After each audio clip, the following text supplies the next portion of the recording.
The afternoon sun slanted through the grand windows of the Grimwolf estate, casting long shadows across the marble floor where Scarlet stood, her white hair falling like fresh snow against the crimson fabric of her dress.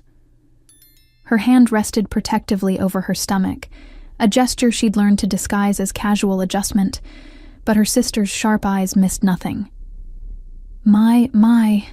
Celeste's voice dripped with venomous honey as she circled Scarlet like a predator. You've gotten fat, haven't you, little sister? The words hung in the air between them, heavy and cruel. Scarlet felt the familiar sting of humiliation crawl up her spine, but she remained still, her violet eyes fixed on some distant point beyond the window. Beyond these walls, beyond this moment that felt designed to break her. The Alpha King's Omega, Celeste continued, her laughter sharp as broken glass. Looking more like a common breeding sow than royalty. How disappointed he must be. Scarlet's fingers tightened imperceptibly against the soft swell hidden beneath red silk. Inside her, 2 heartbeats echoed her own, a secret symphony only she could hear. 2 lives, precious and perfect, growing stronger each day. The future heirs to the Mooncrest throne, unknown to everyone except their father. She could have spoken, could have revealed the truth that would wipe the smugness from Celeste's painted face. But Scarlet had learned patience in the 6 months since she'd become Nikolai's mate. She'd learned that some victories were sweeter when they arrived unexpected, like the first snow of winter. Are you quite finished? Scarlet's voice was soft, but it carried a strength that made Celeste's smile falter for just a heartbeat. I'm only concerned for you, dear sister. Celeste adjusted her emerald gown, the color chosen deliberately to complement her auburn hair. Everything Celeste did was calculated, designed to wound. After all, if the Alpha King no longer finds you desirable, where will that leave you? Scarlet turned then, meeting her sister's gaze with calm defiance. Let Celeste think what she wished. Let her believe herself victorious in this small, petty war. When spring came, when the twins were born, the truth would shine brighter than any spiteful words could tarnish.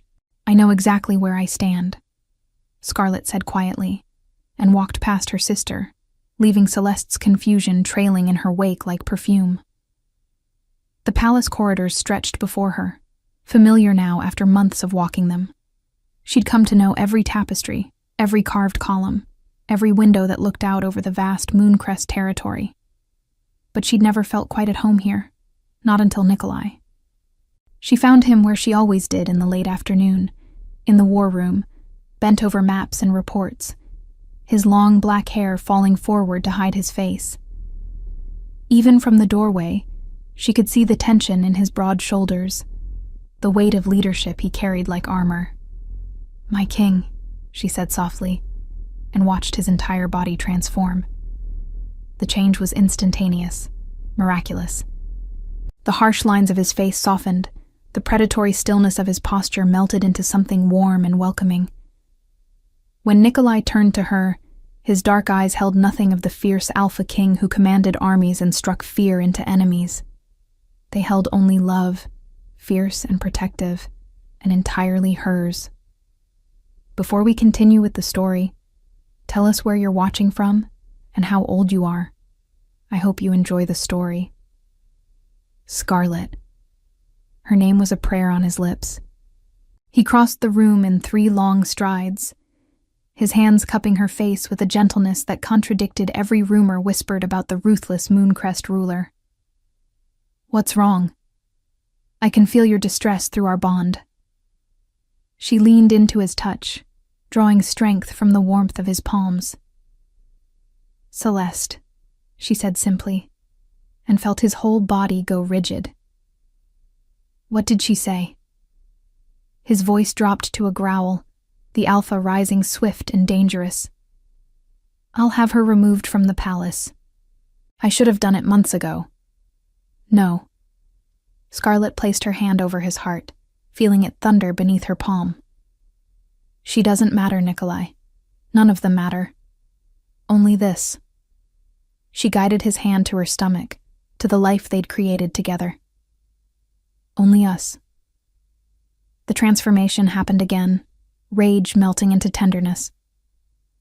Nikolai dropped to his knees before her, pressing his forehead against her belly with a reverence that made her eyes sting with unshed tears.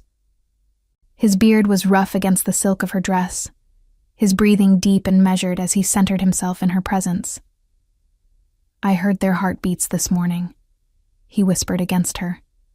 Strong and steady, like war drums, like promises. "They're going to be magnificent," Scarlet said, threading her fingers through his long black hair. "Just like their father." He looked up at her then, this man who had conquered territories and subdued rebellions, whose name made warriors tremble. And she saw such naked vulnerability in his expression that her breath caught. "I don't deserve you," he said. "I don't deserve any of this." "Perhaps not." She smiled, her fingers trailing along the sharp line of his jaw. "But you have us anyway, all three of us." The secret they kept was a burden and a blessing. The pregnancy had been confirmed by the royal physician in private, sworn to absolute silence by blood oath. The risk was too great otherwise, Nikolai had insisted. Too many enemies circled the Mooncrest throne, waiting for any sign of weakness, any opportunity to strike. An heir changed everything. 2 heirs changed the future itself. But keeping the secret meant enduring moments like today. Meant swallowing humiliation, and wearing loose clothing, and pretending her body's changes were something shameful, rather than sacred. Nikolai rose, pulling her into his arms with infinite care. She fit against him perfectly, her head tucked beneath his chin, her body cradled in his strength. This was where she belonged, where she'd always belonged even before fate had drawn them together. "Tell me about the first time you saw me," she said, a ritual between them, a story she never tired of hearing. She felt his smile against her hair. "The winter gathering, 3 years ago. You were 19, dressed in white like the first snow, and I thought you were a vision, something too pure and perfect to be real." His arms tightened around her. "I wanted to speak to you, but I was a fool, convinced I had no right to approach an Omega so lovely." "I saw you too," Scarlet admitted. "You terrified me. The Alpha King, so fierce and untouchable, surrounded by warriors and advisors. I thought you were carved from stone. Until you rescued that child from the ice, a servant's son who'd wandered onto the frozen lake. You went out there yourself, risking the ice breaking, and when you brought him back to shore, you were so gentle. You carried him like he was made of glass, and I saw then who you really were beneath the crown." Nikolai pulled back to look at her, his thumb tracing the curve of her cheek. "I felt you watching me. I looked up and met your eyes, and I knew." The bond snapped into place right there, instant and undeniable. You were mine, and I was yours, and nothing else in the world mattered. Except you thought an Omega like me would never accept an Alpha like you. I thought you deserved better than a man whose hands were stained with blood, whose reputation was built on violence and conquest. Scarlet caught his hand, bringing it to her lips. "These hands have only ever been gentle with me. These hands hold our children even now, protecting them through me. I couldn't ask for better." He kissed her then, soft and deep, a communion of souls that transcended the physical. Through their bond, she felt his love pour into her, filling all the hollow places Celeste's words had tried to carve out. She was cherished. She was wanted. She was his queen in every way that mattered, even if the official coronation would wait until after the birth. "Stay with me tonight," Nikolai murmured against her lips. "I'll send word to your family that you're needed at the palace. I want you in our bed, safe in our chambers where no one can hurt you with their petty words." "They'll talk," Scarlet warned. "They already whisper about how much time I spend here. Let them whisper. Let them wonder. In a few months, they'll know the truth, and their whispers will turn to awe." His hand splayed possessively over her stomach. You're carrying the future of the Mooncrest line. You're carrying our sons. You're the most important person in this entire kingdom, and I won't have you subjected to cruelty under your own family's roof." The certainty in his voice made her believe it, made her believe that she was more than the overlooked younger sister, more than the Omega everyone had dismissed as too plain, too quiet, too unremarkable. Nikolai saw her as she truly was, and in his eyes, she was magnificent. That night, wrapped in his arms in the vast bed of the royal chambers, Scarlet felt peace settle over her like a blanket. Through the windows, she could see the moon hanging full and bright over the territory, casting silver light across the snow-covered landscape. "What will you name them?" Nikolai asked, his voice rumbling through his chest where her head rested. "When they're born, what names will you give our sons?" Scarlet had thought about this constantly, turning over names like precious stones, searching for the ones that felt right. "I was reading," she said softly, "about the ancient founders of the old city. 2 brothers, abandoned and raised by wolves, who built an empire from nothing. Romulus and Remus," Nikolai said, understanding immediate. "The Wolf Kings. Would you approve?" She tilted her head to look up at him. "Or is it too presumptuous?" His laugh was low and warm. "It's perfect. Our sons, raised not by wolves but as wolves, future kings of their own empire." He pressed a kiss to her forehead. "Romulus and Remus Mooncrest. The names suit them." The babies moved then, a flutter of sensation that still amazed her every time. Nikolai's hand found the spot instantly, his palm warm against her skin, and together they felt their sons respond to their father's touch. "They know you," Scarlet whispered. "They're already reaching for you. As I reach for them, as I'll always reach for all of you." Nikolai shifted, settling more comfortably around her, his body a shield between her and the world. "Sleep now, my love. I'll keep watch." She wanted to protest, to tell him he needed rest too, but exhaustion was pulling at her like a tide. The twins took so much energy, and the secrecy added its own weight. So she let herself drift, secure in the knowledge that Nikolai would guard them through the night, that his love was a fortress nothing could breach.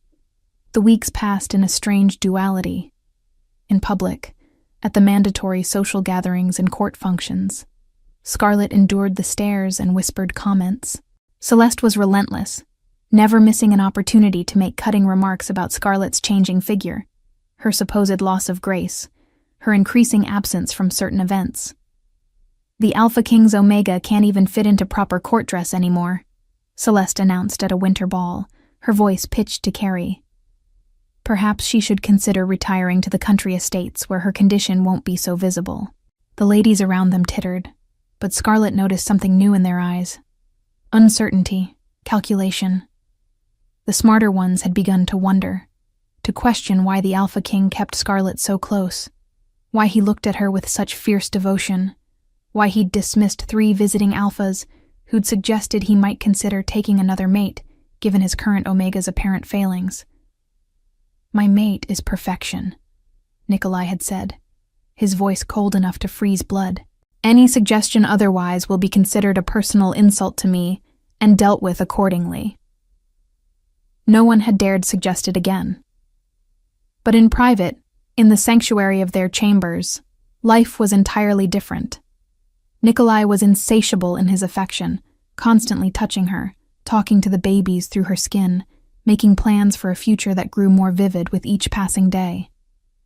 "We'll need to expand the nursery," he said one evening, poring over architectural drawings, "and increase security throughout the entire wing. No one gets near our sons without explicit approval." "They're not even born yet," Scarlet laughed, but warmth bloomed in her chest at his protectiveness. "They're mine to protect from this moment until my last breath." Nikolai looked up, his dark eyes intense. "Nothing threatens what's mine, Scarlet. Not politics, not enemies, not fate itself." She believed him, this man who was stone to the world but soft as candle wax for her. who could command armies but spoke to his unborn children with words of honey and promises. The duality of him never ceased to amaze her, the way he could shift from ruthless king to devoted mate in a heartbeat. As winter deepened, so did the bond between them. Scarlet learned to read his moods, to sense when the burden of leadership weighed too heavily, and he needed her touch to ground him. Nikolai learned every signal of her discomfort, adjusting pillows before she needed to ask, bringing her favorite foods before she realized she was hungry, drawing baths at the exact temperature that eased the growing ache in her back. "You spoil me," she told him one evening as he massaged her swollen feet with careful attention. "I worship you," he corrected. "There's a difference. Spoiling implies indulgence in excess. Worship is simply giving devotion where it's due." Nikolai Mooncrest, poet. She smiled down at him, this powerful alpha kneeling at her feet like a supplicant at an altar. Who would have guessed? "Only for you. The rest of the world gets the conqueror. You get the man beneath." It was true. In meetings, she watched him command with absolute authority, his presence filling rooms until even the most ambitious advisors fell silent. He made decisions with decisive clarity, showed no mercy to those who threatened his people, and carried the weight of the kingdom on his shoulders without complaint.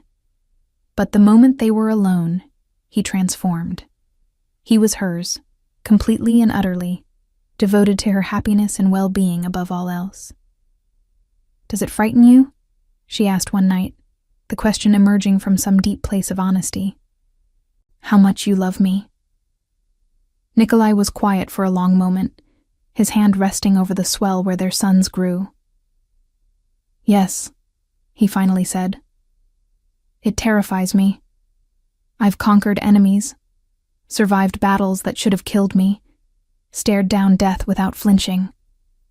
But the thought of losing you, of anything harming you or our children, that fear lives in my bones like winter cold. You won't lose us. I'll make certain of it. I've doubled your guard detail, tripled security protocols, and personally vetted every servant who comes within 10 feet of you." His jaw tightened. "I've also begun investigating your sister." Scarlet's breath caught. "Celeste? Why?" "Her cruelty isn't random, love. She's too calculating, too persistent. I want to know what she's planning, what she hopes to gain from tormenting you. She's just jealous. She always has been, ever since we were children. Perhaps. Or perhaps there's more to it." Nikolai's expression hardened, the Alpha King emerging. "I've learned not to dismiss patterns of behavior, especially when directed at what I value most." The investigation revealed truths that cut deeper than Scarlet expected. Celeste had been meeting with members of the Blackthorn Pack, longtime rivals of the Mooncrests. She'd been feeding them information about palace schedules, security weaknesses, anything that might give them leverage, and she'd been telling them about Scarlet's condition, speculating about pregnancy, trying to paint Scarlet as weak and vulnerable, a perfect target. "She was going to use you." Nikolai's voice was arctic as he showed Scarlet the reports. "Use you and our children as pawns in some scheme to destabilize my rule and put herself in a position of power." Scarlet felt cold spread through her chest. "She's my sister. She's a traitor." Nikolai's hand was gentle on her shoulder despite the fury in his eyes. "And she'll be dealt with according to law. But not yet. Not until after the birth, when you and our sons are safe. What will you do?" "What I must. What I should have done the first time she hurt you." He turned to face her fully, cupping her face in his hands. "I failed to protect you from her words, Scarlet. I won't fail to protect you from her schemes." The knowledge of Celeste's betrayal sat heavy in Scarlet's heart, but it also brought clarity. Her sister's cruelty hadn't been merely personal jealousy. It had been calculated malice, designed to wound and weaken. Every insult, every public humiliation, had been part of a larger plan to undermine Scarlet's position, and by extension, Nikolai's rule. But Celeste had underestimated them both.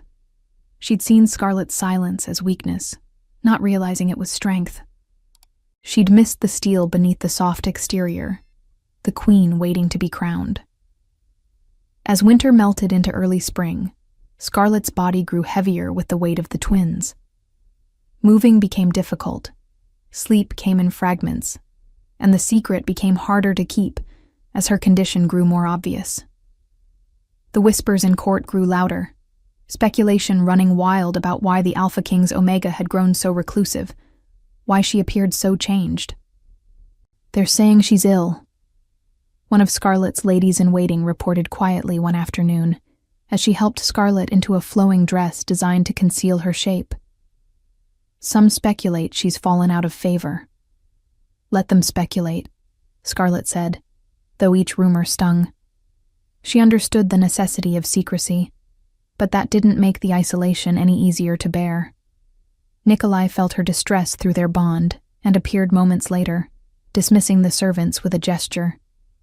When they were alone, he gathered her into his arms with infinite care, mindful of her precious burden. "I hate this," he confessed against her hair. "I hate that you must endure their speculation, that I cannot announce to the world how magnificent you are, how miraculous. It won't be much longer." Scarlet breathed in his scent, wood smoke and winter pine, and felt herself settle. "When they're born, when everyone sees, it will all make sense. You're stronger than I am," Nikolai said, wonder in his voice. "I want to rage at anyone who speaks ill of you, who dares question your worth. But you remain calm, patient, secure in the knowledge of what's coming. Because I have you. Because I have them." She placed his hand over her belly, where the twins shifted restlessly. "This is real, Nikolai. Everything else is just noise." The next morning brought an unexpected challenge. Scarlet woke to find blood on the sheets. Not much, but enough to send panic coursing through her veins. She woke Nikolai with shaking hands, unable to speak past the fear closing her throat. He was on his feet instantly, calling for the royal physician with a roar that likely woke half the palace. Within minutes, the elderly doctor was examining Scarlet with gentle efficiency, while Nikolai paced like a caged wolf, his agitation palpable. "The babes are fine," the physician announced after what felt like an eternity. "Strong heartbeats, good positioning. Sometimes in twin pregnancies the body protests the burden. Complete bed rest for the next week, my lady. No walking, minimal stress." The relief was overwhelming, but so was the new restriction. A week stretched before Scarlet like a prison sentence, especially when she'd been so careful to maintain some semblance of normalcy. Nikolai, however, refused to let her wallow. He moved his work to their chambers, conducting meetings from beside her bed, his hand never far from hers. He read to her from philosophy texts and adventure novels, painted word pictures of the territory beyond the windows, and talked endlessly to their sons through her skin. "Your mother is the bravest person I've ever known," he told the twins one evening, his palm warm against her belly. "She's fighting to keep you safe, enduring discomfort and isolation and uncertainty. When you're grown, you'll understand what a gift that is, how much strength it requires." "They already know," Scarlet said softly. "I can feel them responding to your voice, settling when you speak.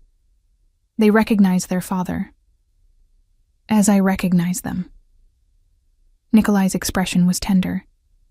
"My sons, my family, everything I never knew I needed until you walked into my life and changed everything." The bed rest period also brought unexpected visitors.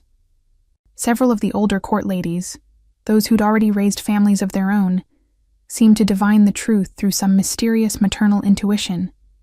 They came bearing advice and well wishes, speaking in careful euphemisms that acknowledged what couldn't be said openly. "Resting is good for the body," Lady Ashford said meaningfully, her knowing eyes twinkling, "especially when carrying such precious cargo. The Alpha King seems particularly attentive lately. Lady Thornfield added. One might say overprotective, if one were inclined to notice such things. Scarlet smiled, grateful for their discretion and their support. These women, mothers and grandmothers themselves, understood the journey she was on. Their presence eased the loneliness, made the waiting more bearable. Even Margaret, the head housekeeper who'd served the Mooncrest family for 40 years, became an unexpected ally. She brought special teas and hearty broths, adjusted pillows with practiced hands, and shared stories of other difficult pregnancies she'd witnessed that had ended in joy. The waiting is the hardest part, Margaret said one afternoon, her weathered hands gentle as she arranged fresh flowers in a vase. But when you hold them for the first time, all the struggle fades like morning mist. You'll see, my lady, it will all be worth it. Everyone keeps saying that, Scarlet murmured, because it's true. I've seen countless babes born in this palace, but none will be as loved as yours. That Alpha King of yours, he's transformed. The man who walks these halls now bears little resemblance to the cold warrior who ruled alone. Love does that, makes us better than we were. The week of bed rest ended, but Scarlet's energy didn't return as expected. Moving remained difficult, her body heavy and unwieldy. The twins seemed to grow exponentially, taking up every available space, making breathing a conscious effort. I feel like a whale, she complained to Nikolai one evening, trying and failing to find a comfortable position. You look like a goddess, he countered, adjusting pillows behind her back. A fertility goddess, sacred and beautiful. You're required to say that. You're the one who did this to me, and I'd do it again in a heartbeat, though watching you struggle breaks something in me each time. He knelt before her, taking her swollen feet in his hands and beginning a gentle massage. Tell me what you need. Anything, Scarlet. I'll move mountains if it brings you comfort. What she needed, she realized, was to feel normal again, even for a moment.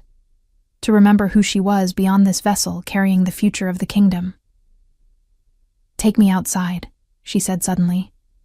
Into the gardens. I want to feel the sun, smell the flowers. I want to remember there's a world beyond these walls. Nikolai hesitated, clearly torn between his desire to please her and his instinct to keep her protected. But he must have sensed how much she needed this, because he nodded slowly. At dawn, before anyone else is awake, just you, me, and a minimal guard detail. His expression was fierce. But if you feel any discomfort, any at all, we come straight back. The next morning, wrapped in a cloak against the early chill, Scarlet walked through the palace gardens on Nikolai's arm. The world was soft with pre-dawn light, everything touched with rose and gold. Dew sparkled on new leaves, and the air smelled of earth and growing things.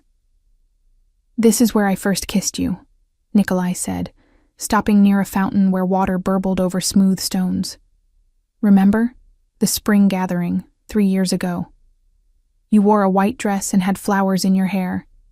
You were so nervous, Scarlet remembered, smiling. The great Alpha King, terrified to kiss one Omega. Because you mattered. Because I knew even then that if I kissed you, I'd never want to stop. He cupped her face, his touch infinitely gentle. I was right. 3 years later, and I still can't get enough of you. He kissed her there in the dawn garden, soft and sweet, a reaffirmation of everything between them. When they parted, Scarlet felt renewed, reminded that beneath the weight she carried and the role she played, she was still herself, still the woman Nikolai loved, still the person who'd found courage in quiet moments. The walk did her good, but it also exhausted her completely.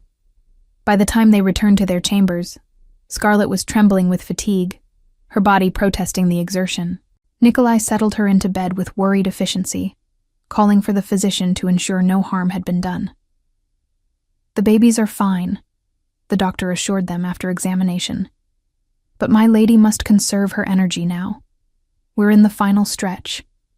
Any day now, those babes will decide they're ready to enter the world. Any day now, The words hung in the air, exciting and terrifying in equal measure. That night, unable to sleep, Scarlet found herself talking to the twins, her hands resting on her belly, feeling their movements respond to her voice. "I'm your mother," she told them softly. "And I promise you, I'll be the best mother I can be. I'll protect you and guide you and love you unconditionally. Your father and I will teach you to be strong but gentle, powerful but kind.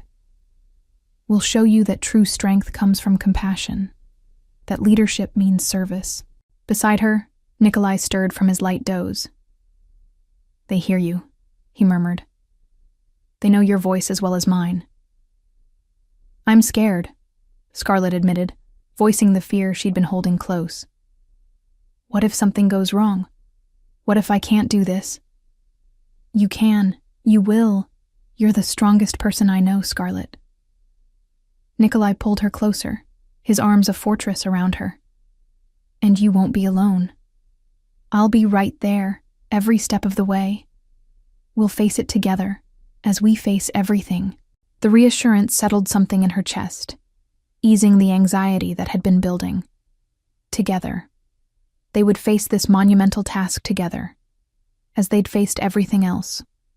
2 days later, in the small hours of the morning when the world was still and quiet, Scarlet woke to the unmistakable sensation of water breaking. She touched Nikolai's shoulder, her voice remarkably calm given the circumstances. "It's time. Soon," Nikolai promised her during a particularly difficult night when the babies seemed determined to dance inside her. His hands worked gentle circles over her stomach, soothing his restless sons.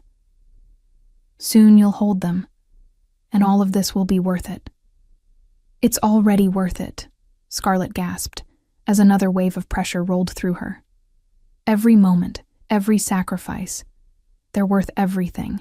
The first contraction came on a morning wrapped in fog, the world outside their windows soft and indistinct. Scarlet gripped Nikolai's hand, feeling the pull and release of her body preparing for the monumental task ahead. "It's time," she whispered, and watched his face transform with a mixture of terror and joy so profound it made her want to weep. What followed was hours of intensity, of pain and pressure, and the strange otherworldly focus that came with bringing new life into existence. The royal physician worked with quiet efficiency, murmuring encouragement, while Nikolai stayed at Scarlet's side, refusing to leave even when tradition dictated he should. "I'm not leaving her," he'd growled when the physician had suggested it. "She's brought me this far. I'll see it through to the end with her." So he stayed, holding her hand, whispering words of love and strength, his presence an anchor in the storm of sensation. Scarlet clung to him, to the bond between them, using it as a lifeline when the pain threatened to overwhelm her.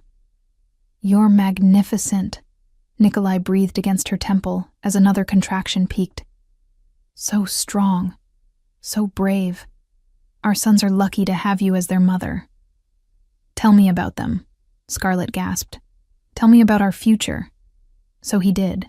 He painted pictures with words, describing lazy summer afternoons teaching the twins to hunt, winter evenings by the fire telling them stories of their heritage, springs watching them grow into the men they were meant to become. He talked until his voice went hoarse, giving her something to focus on beyond the physical ordeal, reminding her what all this struggle would bring. The pain intensified, waves crashing over her with increasing frequency. Scarlet heard herself cry out, beyond caring about dignity or composure. This was raw, primal, the most fundamental act of creation stripped of all pretense. "Almost there," the physician encouraged. "I can see the first babe's head. One more push, my lady." Scarlet bore down with everything she had, feeling something fundamental shift inside her. The pressure reached an impossible peak, then suddenly released as the first baby slid free into the world. The first baby arrived as dawn broke through the fog, his cry sharp and indignant, announcing his presence to the world. The physician cleaned him quickly, wrapped him in soft blankets, and placed him in Nikolai's waiting arms. "Romulus," Nikolai breathed, staring down at his son with such naked awe that Scarlet felt tears stream down her face. "Hello, my son. Welcome home." The baby's cry softened at his father's voice, dark eyes opening to fix on Nikolai's face with startling focus. In that moment, watching her mate hold their firstborn son, Scarlet felt her heart expand to accommodate a love so vast it seemed impossible to contain. But there was no time to rest. The second baby was already making his presence known, another contraction building with inexorable force. The physician moved with practiced efficiency, guiding Scarlet through the process again. This time, Nikolai held Romulus in one arm while supporting Scarlet with the other, refusing to put down his son even as he helped his mate through bringing his brother into the world. The second baby followed 20 minutes later, just as vocal as his brother, just as perfect. Remus joined his twin in their father's arms, two dark-haired bundles of potential, the future of the Mooncrest line made flesh. Scarlet watched through exhausted, joy-blurred eyes as Nikolai held their sons, this fierce alpha king reduced to trembling wonder by two tiny beings. He looked up at her, and she saw tears tracking through his beard, saw love so profound it seemed to fill the room like light. "Thank you," he said, his voice breaking. "Thank you for this gift. Thank you for them. Thank you for being mine." "We're all yours," Scarlet whispered. "Always." The physician finished her work, ensuring Scarlet was clean and comfortable, checking the babies one more time before discreetly withdrawing. She posted guards at the door with strict instructions. No one was to disturb the new family unless summoned. Alone finally, Nikolai carefully arranged the twins in Scarlet's arms. She looked down at their tiny faces, so similar, yet already showing distinct personalities. Romulus had his eyes open wide, staring at everything with fierce curiosity. Remus had his eyes closed, content to sleep against his mother's warmth. "They're perfect," Scarlet breathed. "Look at them, Nikolai. We made them. These perfect little beings came from us. From you." Nikolai sat beside her on the bed, his large frame somehow fitting into the space without disturbing mother or babies. "You carried them, nurtured them, brought them safely into this world. You're a miracle, Scarlet." She leaned against him, bone-weary but sublimely happy. "We're a family now. Truly, a family. The family I never thought I'd have." Nikolai's finger traced Romulus's tiny hand, and the baby's fingers instinctively wrapped around his father's digit. "I was content to be alone, to focus solely on duty and rule. Then you appeared and showed me everything I was missing." "I was invisible," Scarlet countered, the overlooked sister, too quiet to notice. "Then you saw me, really saw me, and everything changed." They sat in peaceful silence, watching their sons, marveling at tiny fingers and miniature features, at the reality of these lives they'd created. The morning sun strengthened outside the windows, painting everything in shades of gold and promise. Eventually, Margaret appeared with food, her eyes misty when she saw the babies. "Oh, my lady, my lord," she breathed. "They're beautiful, just beautiful." "Twins," Nikolai said, pride evident in every syllable. "Sons, heirs. The kingdom will rejoice." Margaret set down the tray, her movements quiet and efficient. "Shall I send for the herald? Make the announcement?" "At noon," Nikolai decided. "Give us this morning, just the four of us, before the world intrudes." Those hours were sacred, a bubble of intimacy before everything changed. Scarlet learned to feed the babies, marveling at how they instinctively knew what to do. Nikolai changed their first diapers with amusing determination, refusing to summon servants for something so personal. "These are our sons," he insisted, wrestling with unfamiliar fabric and tiny kicking legs. "We should know how to care for them in all ways." By the time the announcement went out at noon, carried by messengers to every corner of the territory, Scarlet and Nikolai had found a rhythm. They worked together seamlessly, one rocking a fussy baby while the other tended his brother, both moving with the careful precision of new parents terrified of breaking something precious. The announcement went out at noon, carried by messengers to every corner of the territory. The Alpha King and his mate had produced twin heirs, both healthy, both strong. The Mooncrest succession was secure for generations to come. The reaction was instantaneous and overwhelming. Celebrations erupted throughout the kingdom, joy and relief mixing with surprise. The Alpha King had kept the pregnancy secret, protected his mate and children from potential threats, and now presented them to his people as a fait accompli. News arrived throughout the afternoon of bonfires lit in every village, impromptu festivals breaking out in town squares, citizens flooding into the streets to celebrate. The Mooncrest territory had waited years for heirs, and now they had two. It was a masterstroke of political maneuvering, and every rival pack recognized it immediately. The Mooncrest position was unassailable now, secured by two perfect heirs. Messages began arriving from allied territories, congratulations mixed with relief that the succession was secure. In the palace, reactions were more varied. Some celebrated genuinely, grateful for the stability the twins represented. Others scrambled to adjust their plans and allegiances, realizing the landscape had shifted dramatically overnight. Those who'd been positioning themselves to potentially challenge for the throne found their ambitions suddenly irrelevant. The royal advisors requested an audience, wanting to discuss the implications, plan the formal presentations, organize the celebrations. But Nikolai refused them all, posting guards with explicit instructions. No one disturbed his family unless it was a matter of immediate crisis.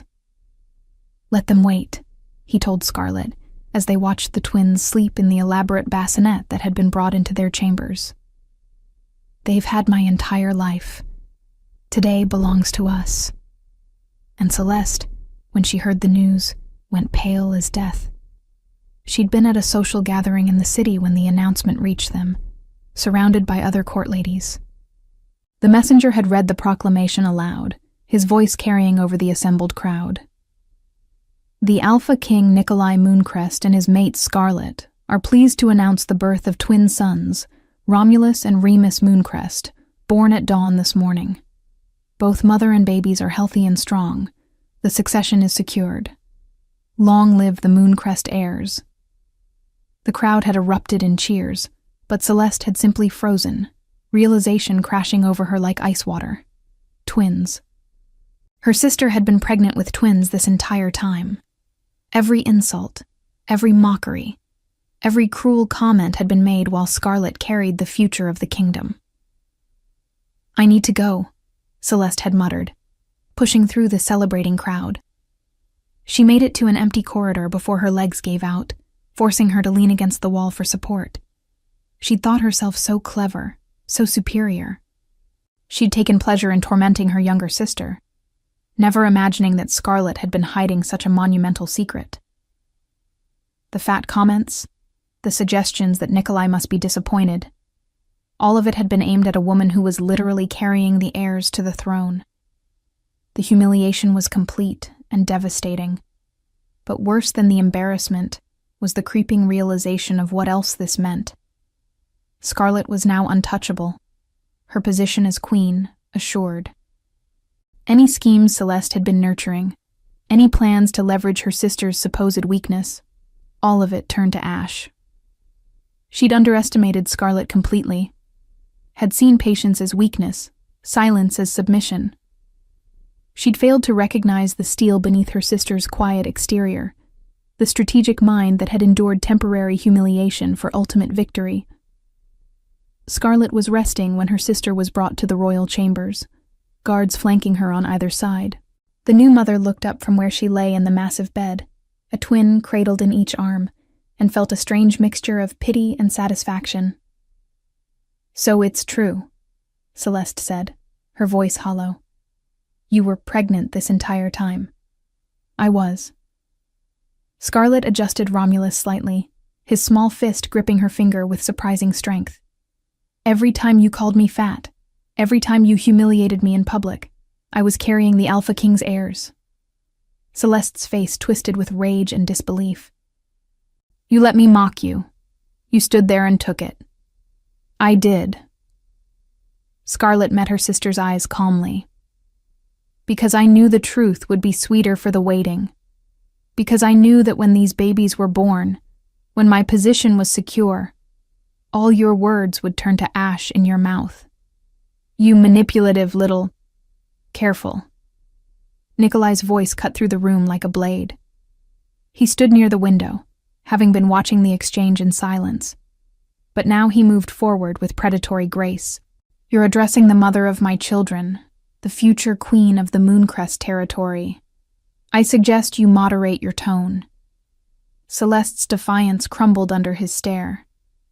I didn't know. You didn't need to know. You only needed to be kind to your sister, and you couldn't manage even that basic decency. Nikolai's expression was ice. I know about the Blackthorns, Celeste.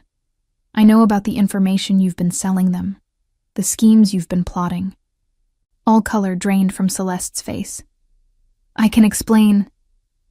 I don't care for explanations. I care for justice.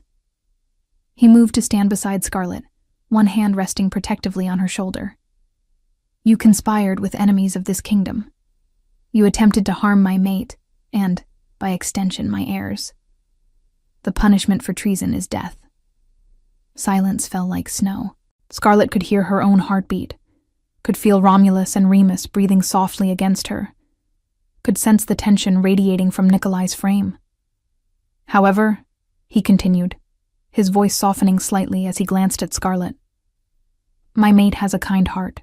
She's asked that I show mercy, that I remember you're her sister despite everything you've done. Hope flickered across Celeste's face. So you'll live, Nikolai said. But you're banished from Mooncrest territory immediately. You'll be escorted to the border and warned that if you ever return, the original sentence will be carried out without hesitation. Consider this the only kindness you'll receive from me. Celeste opened her mouth, closed it, opened it again. For once in her life, she seemed to have no words. She looked at Scarlet, at the babies in her arms, at the life her sister had built while Celeste had been too busy with cruelty to notice the foundation being laid. I'm sorry, Celeste finally whispered, and for the first time, she sounded genuine. I'm sorry for all of it. Scarlet nodded slowly. I believe you, but sorry isn't enough to undo the harm, Celeste. It's just enough to grant you your life. Use it better than you have so far. The guards escorted Celeste out, her footsteps echoing down the corridor, fading into silence. When she was gone, Nikolai exhaled slowly and sank onto the bed beside Scarlet, his large frame suddenly weary. Did I do right? He asked quietly, sparing her. You did exactly right. You honored my wishes while protecting your kingdom. That's all I could ask. Scarlet leaned against him, feeling his warmth seep into her bones. It's over now. The secrets, the schemes, all of it. We can finally just be a family. Nikolai's arm came around her carefully, mindful of the babies. A family, he repeated, as if testing the weight of the word. I never thought I'd have this.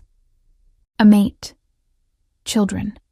A future filled with something other than duty and conquest. You have it now.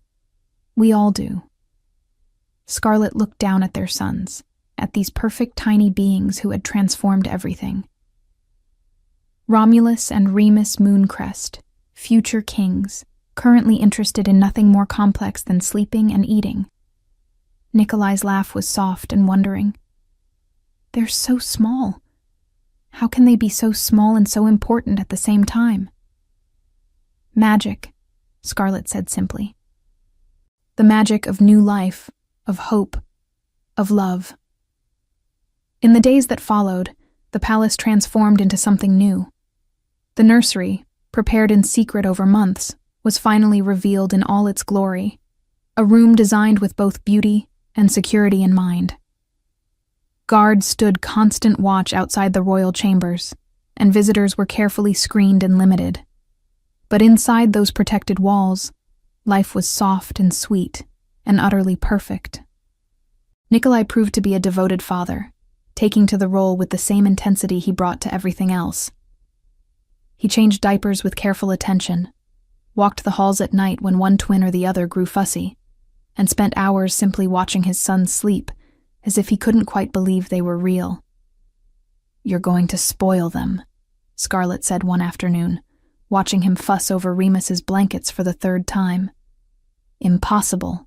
They're princes. Spoiling them is part of the job description."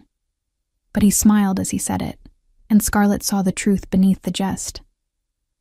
Nikolai was simply giving his sons what he'd never had, a childhood wrapped in love and security, a foundation built on affection rather than duty. The coronation happened when the twins were 6 weeks old, a grand ceremony that formalized what everyone already knew. Scarlett was queen, and her sons were heirs to the throne. She stood beside Nikolai in a gown of red and silver, crown placed upon her white hair, and felt the weight of responsibility settle onto her shoulders alongside the jewelry. But she also felt the bond with Nikolai singing between them, felt the knowledge of her children safe in the royal nursery under heavy guard, felt the rightness of this moment that had been building since that winter gathering 3 years ago, when a fierce Alpha King had met the eyes of a quiet Omega and felt his world shift on its axis. "My queen," Nikolai said when the ceremony concluded, and kissed her before the assembled court. Propriety be damned.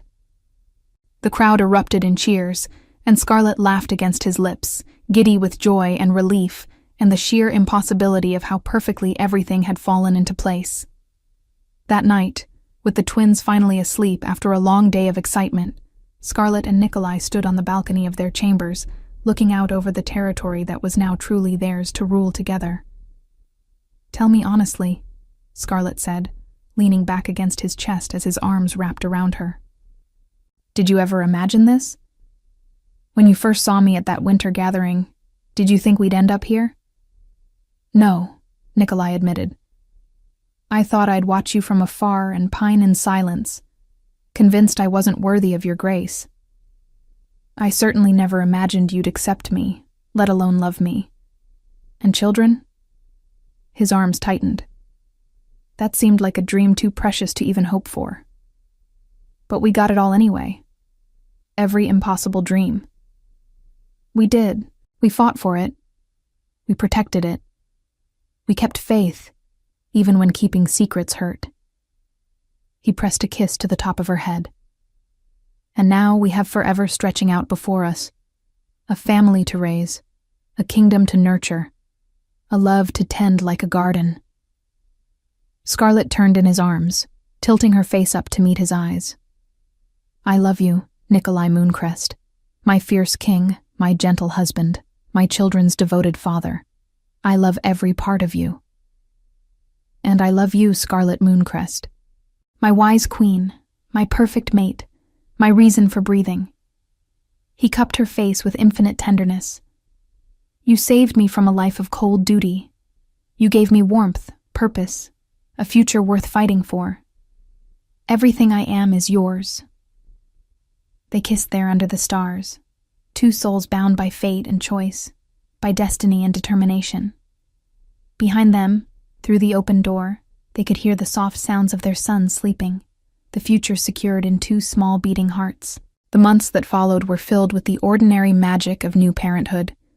Sleepless nights and joyful mornings, first smiles and tiny triumphs. Romulus proved to be bold and adventurous from the start, always reaching for new things, while Remus was more contemplative, watching the world with serious dark eyes that reminded Scarlett so much of his father.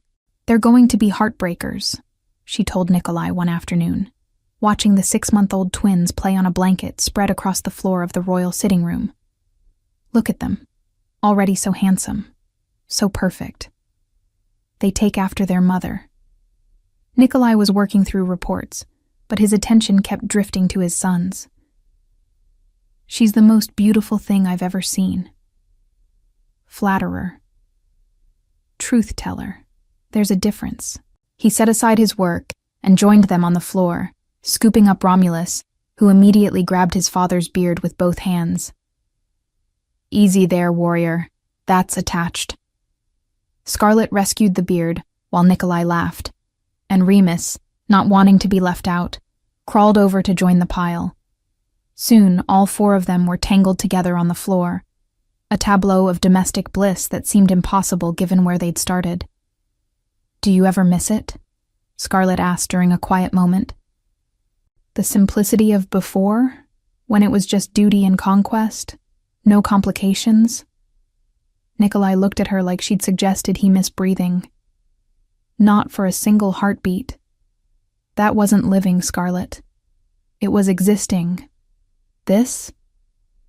He gestured to the chaos around them, the toys scattered across an elegant sitting room, the baby blankets draped over priceless furniture, the evidence of life being truly lived. "This is everything." The kingdom flourished under their joint rule. Nikolai's strength combined with Scarlet's wisdom created a balance that brought prosperity and peace. Alliances were strengthened, old grudges resolved, new trade routes established. The Mooncrest territory became known not just for its martial power, but for its fairness and innovation. And at the heart of it all was their family, the symbol of hope and continuity that the people rallied around. When the royal family appeared in public, citizens crowded forward not in fear, but in affection, eager to catch a glimpse of their beloved king and queen, curious about the twin heirs who represented the future. Scarlet learned to carry her crown with grace, learned to speak with authority when needed, learned to make difficult decisions that served the greater good. But she never forgot the quiet Omega she'd been, the girl who'd endured her sister's cruelty, because she knew something better was coming. That patience, that ability to endure temporary pain for future joy, served her well as queen. It taught her to think long-term, to plant seeds that would take years to grow, to trust that righteousness would ultimately prevail even when immediate circumstances seemed dark. "You're thinking again," Nikolai said one evening, finding her in her study long after she should have been in bed. "I can feel it through the bond. What troubles you, my love?" "Not troubles. Reflections." Scarlet set down her pen and turned to face him. "I was thinking about that afternoon when Celeste called me fat, when she tried so hard to break me with her words. And I realized I pity her. She was so focused on tearing me down that she never built herself up. She wasted her energy on cruelty when she could have used it for creation." Scarlet smiled sadly. "I wonder sometimes if she's found peace wherever she ended up, if she's learned that happiness comes from within, not from diminishing others." Nikolai crossed the room, pulling her into his arms. "Your compassion astounds me. Even after everything she did, you hope for her redemption." "Of course. She's still my sister, however flawed. And besides," Scarlet looked up at him, "I got everything she wanted and more. I can afford to be generous." "My magnanimous queen." He kissed her forehead. "Come to bed. The twins will be awake in a few hours, demanding breakfast, and you need rest." She let him lead her to their chambers, to the massive bed they shared, to the warmth and safety of his embrace. This was her kingdom, she thought, as sleep claimed her. Not the territory outside these walls, but this space she'd carved out with Nikolai. This life they'd built from bond and blood and unwavering devotion. The twins' first birthday arrived with great celebration.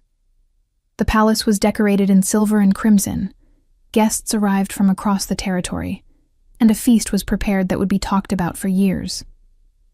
But the best moment came not during the public festivities, but after, when the family retreated to their private chambers. Romulus and Remus, exhausted from the excitement, fell asleep almost immediately.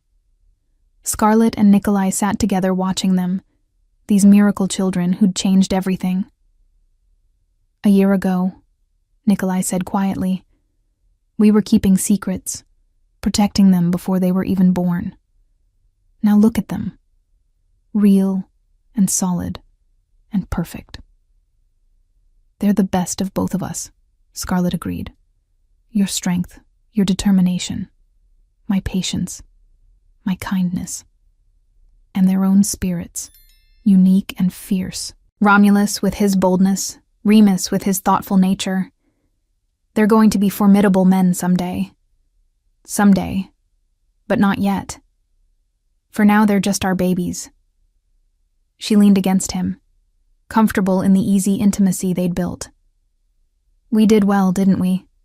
Despite everything, despite the secrets and the struggles, we built something beautiful. We did more than that. We built a legacy. Nikolai's hand found hers, fingers intertwining. A family, a kingdom, a future that will extend far beyond our own lives. That's immortality, Scarlet. Not in conquering lands, but in creating love. The years unfolded like pages in a book, each one bringing new chapters, new challenges, new joys. The twins grew from babies to toddlers to young boys, their personalities solidifying, their bond with each other and their parents deepening. Romulus became the adventurous one, always pushing boundaries, always ready for the next challenge. He reminded Scarlet so much of Nikolai in his youth, before responsibility had tempered recklessness into courage. Remus was the thinker, the planner, the one who observed before acting. He would sit for hours with Scarlet in her study, asking questions about governance and justice, soaking up knowledge like a sponge. They complement each other perfectly, the royal tutor reported during one of his regular updates. Romulus inspires action. Remus provides strategy. Together, they'll be unstoppable as joint rulers when the time comes. That time was still far in the future, but Scarlet and Nikolai prepared their sons carefully, teaching them not just the mechanics of rule, but the philosophy behind it. Leadership was service, they emphasized. Power was responsibility. The crown was not a privilege, but a burden carried for the benefit of others. Do you think they understand? Scarlet asked Nikolai after a particularly intense lesson about resource distribution and fairness. They're young still, but they're learning. And they have something I never had. Loving parents who model healthy rule. They'll learn by watching us, by seeing how we treat each other and our people. He smiled. We're giving them the foundation I had to build for myself. That's the greatest gift we can offer. On quiet evenings, when the twins were asleep and the palace settled into peaceful silence, Scarlet and Nikolai would retreat to their chambers and simply exist together. Sometimes they talked, processing the day's events. Sometimes they made love, the bond between them as strong as ever. And sometimes they simply held each other, content in the knowledge that they were exactly where they belonged. Tell me again, Scarlet would say during those moments. Tell me how you felt when you first saw me. And Nikolai would tell the story, never tiring of it, the words slightly different each time, but the truth always the same. He'd seen her and known. Known that she was his mate, his future, his reason for everything that came after. I was terrified, he always admitted. Terrified that I'd lose you before I ever had you. That you'd see me as the monster others did. That I wasn't worthy of the grace you carried so effortlessly. But you are worthy. You are worthy. The world sees the fierce Alpha King, but I see the man who kneels to tie his son's shoes, who kisses my forehead every morning before duty calls, who rules with justice tempered by mercy. You made me that man. Before you, I was all edges and violence. You softened me, taught me there was strength in gentleness. We made each other, Scarlet corrected. You taught me my own strength, showed me I was more than the overlooked youngest sister. We're equals, Nikolai. Always have been. The 10th anniversary of their mating arrived during the height of summer, the territory lush and green, the air warm and sweet. The twins, now strapping boys of 9, organized a surprise celebration with the help of the palace staff, decorating the private gardens with flowers and lights. They worked so hard on this, Scarlet whispered to Nikolai, as they approached the surprise, pretending they hadn't known it was coming. Romulus wanted fire displays. Remus wanted poetry readings. They compromised on both. Like true diplomats. Nikolai's pride was evident. They're going to be fine rulers, love.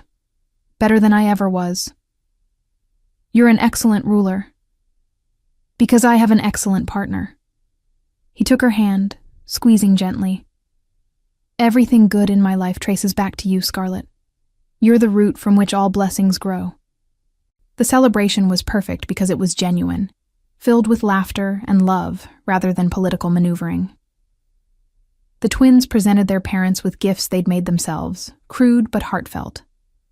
Romulus had carved wooden wolves, one for each parent, while Remus had written a poem about family and loyalty that brought tears to Scarlet's eyes. "We're the luckiest boys in the kingdom," Remus said during his speech, his serious face so like his father's. "We have parents who love each other and us, who rule fairly, who show us every day what it means to be good people as well as good leaders." "When we're grown and ruling," Romulus added, his enthusiasm bubbling over, "we want to be just like you, strong and kind and fair." Scarlet looked at Nikolai, saw her own emotion reflected in his dark eyes. This was what they'd built. Not just heirs or political stability, but good young men who understood that power came with responsibility, that leadership meant service. "You're already better than we dared hope," Nikolai told his sons, his voice thick with feeling. "Never doubt that." That night, alone again in their chambers, Scarlet and Nikolai reflected on the decade they'd shared. 10 years since that moment when Celeste had called her fat, unknowing that she carried the future of the kingdom. 10 years since she'd endured humiliation with quiet strength, knowing better days were coming. "Would you change anything?" Nikolai asked. "If you could go back, knowing what you know now." Scarlet thought about the pain, the secrecy, the struggle. But she also thought about the strength those challenges had forged, the lessons learned, the foundation built through adversity. "No," she said finally. "Every difficult moment led us here. The secrets taught us patience. Celeste's cruelty taught us compassion. The struggle taught us the value of what we have. I wouldn't trade any of it. Not even the part where you had to endure being called fat while carrying our sons. Especially not that part. It taught me that words only have the power we give them, that the truth matters more than perception, that temporary discomfort is a small price for permanent joy." She smiled. "Besides, watching Celeste's face when she realized I'd been pregnant the whole time, that was worth every insult." Nikolai laughed, pulling her close. "My fierce queen. You let her think she'd won, then revealed you'd been holding the ultimate victory card all along. I learned from the best. You taught me strategy, patience, the long game." Scarlet settled against him, comfortable and complete. "We're a good team. The best team." He kissed the top of her head. "Here's to 10 more years, to 20, to a lifetime of mornings waking beside you, of watching our sons grow into men, of building this kingdom into something that outlasts us both." "To forever," Scarlet agreed, "however long that may be." And in the quiet of their chambers, with their sons sleeping safely nearby and the kingdom peaceful beyond the windows, Scarlet felt complete. She'd started as the overlooked sister, the quiet Omega no one noticed. She'd endured cruelty and kept secrets and trusted that her patience would be rewarded. And it had been. Beyond her wildest dreams, beyond any reasonable expectation, she'd been given everything. A mate who loved her with fierce devotion. Sons who were growing into fine young men. A kingdom that flourished under her and Nikolai's combined rule. A life filled with purpose and meaning and bone-deep satisfaction. The girl who'd stood in her family's estate, accepting her sister's insults with quiet dignity, could never have imagined this future. But the woman she'd become understood that every moment of that journey, every challenge and triumph, had been necessary to bring her to this place of peace. "Thank you," she whispered into the darkness. "For what?" Nikolai's voice was drowsy, content. "For seeing me, for choosing me, for building this life with me. Always," he murmured. "From that first moment to the last, you're mine and I'm yours. Nothing changes that." And wrapped in his arms, surrounded by evidence of the life they'd built together, Scarlet let herself drift into sleep, knowing that whatever tomorrow brought, they would face it together. As they always had. As they always would. The fierce Alpha King and his wise Omega Queen, the twins who would inherit their legacy. A family forged in secret, revealed in triumph, sustained by love that conquered every challenge. This was their story. A story that began with cruelty, but transformed into grace. A story that started with secrets but ended in truth. A story that proved love, patience, and quiet strength could overcome any obstacle, could build kingdoms from nothing, could turn pain into purpose and struggle into joy. And in the end, that was the greatest victory of all. Not the crown or the kingdom or the power, but the love that made it all worthwhile. The bond that connected them across space and time, unbreakable and eternal. They had won. Not against enemies or rivals, but against doubt and fear and the belief that they weren't enough. They had proven themselves worthy, not to the world, but to each other. And that, Scarlet thought as sleep claimed her, was everything. We'd love to hear your thoughts on this beautiful love story. Let us know what you thought of this tale full of emotions and surprises. Tell us your name, where you're watching from, and rate this story from 0 to 10 if it touched your heart. And if you enjoyed the plot, don't forget to leave a like and subscribe to the channel so you don't miss the amazing new stories coming soon. See you next time.